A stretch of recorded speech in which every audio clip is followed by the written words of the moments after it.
નમસ્કાર વિદ્યાર્થી મિત્રો, દૃષ્ટિ મેથ્સ ચેનલમાં આપનું હાર્દિક સ્વાગત છે. ડેલીની જેમ આજે પણ એક હવે નવી ટીપ લઈને આવ્યા છે મિત્રો.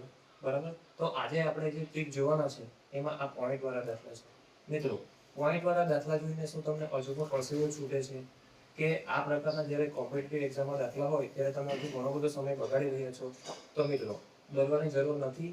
આજે આપણે સાદી, સરળ અને સચોટ ટ્રીક લઈને આવ્યા છે. બરાબર, તો સૌથી પહેલા આપણે ગુણાકારની ટ્રીક જોઈશું, એના પછી આપણે ભાગાકારની ટ્રીક જોઈશું. બરાબર, તો સવાલ નંબર 1 0.04 ગુણ્યા 0.03. તો સૌથી પહેલા શું કરીશું, આપણે પોઈન્ટને છોડી દઈશું અને જે સીધા આંકડા છે એનો ડાયરેક્ટ ગુણાકાર કરીશું. તો અહીંયા 4 અને 3 એટલે ગુણાકાર કેટલો થશે મિત્રો? 12. હવે પોઈન્ટને ગણીશું. તો પોઈન્ટ પછી કેટલા આંકડા છે? 2. અને અહીંયા પોઈન્ટ પછી કેટલા આંકડા છે? 3.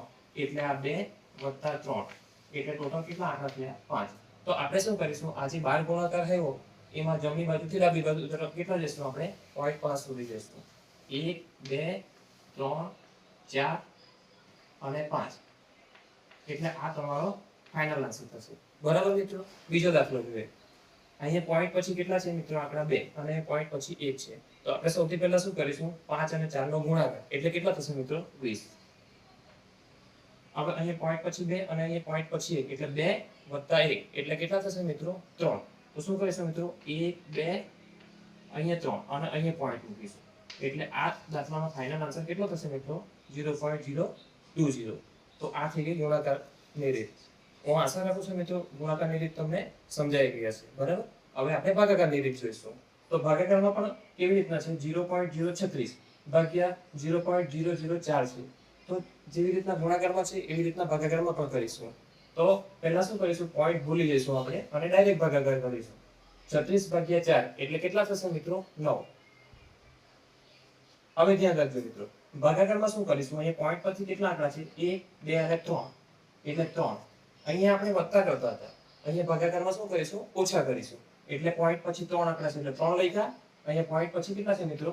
4 એટલે 3 ઓછા 4 એટલે કેટલા થશે મિત્રો? ઓછા 1. તો ઓછા 1 થશે તો શું કરશું, અહીંયા વત્તામાં આપણે આમ જતા હતા. બરાબર, તો ઓછામાં શું કરીશું, પોઈન્ટ અહીંયા આપણે શું મૂકીશું? 0 મૂકીશું. એટલે આપણો ફાઇનલ આન્સર કેટલો થશે મિત્રો? 0.036 ભાગ્યા 0.004 કરીશું તો ફાઇનલ જવાબ કેટલો આવશે મિત્રો?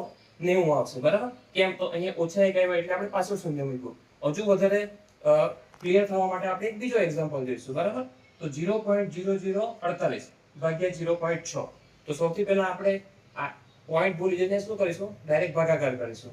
તો 48 ભાગ્યા 6 એટલે કેટલા થશે મિત્રો? 8. સમજ પડી? હવે શું છે, પોઈન્ટ પછી આપણા 4 આંકડા છે એટલે કેટલા લખીશું આપણે? 4. બરાબર, અને અહીંયા પોઈન્ટ પછી કેટલા આંકડા છે? 1 એટલે કેટલા લખીશું? -1. બરાબર, તો આ કેટલા આવ્યા આપણા? 3. સમજી ગયા? હવે અહીંયા પ્લસમાં આવ્યું છે એટલે આપણે શું કરીશું? આ બાજુ જઈશું, જમણી બાજુથી ડાબી બાજુ જઈશું. એટલે 8 1 2 અને 3 પછી પોઈન્ટ મૂકીને શૂન્ય મૂકીશું. બરાબર, એટલે આપણો ફાઇનલ જવાબ કેટલો થશે મિત્રો? 0.008. આશા રાખું છું મિત્રો ગુણાકાર અને ભાગાકાર બંનેની રીત તમને એકદમ સરળતાથી સમજાઈ ગઈ હશે. બરાબર, આ જ પ્રકારની અવનવી ટીક માટે અમારા ચેનલને સબસ્ક્રાઇબ કરતા રહેજો, મિત્રો વર્તુળમાં શેર કરતા રહેજો. Thank you.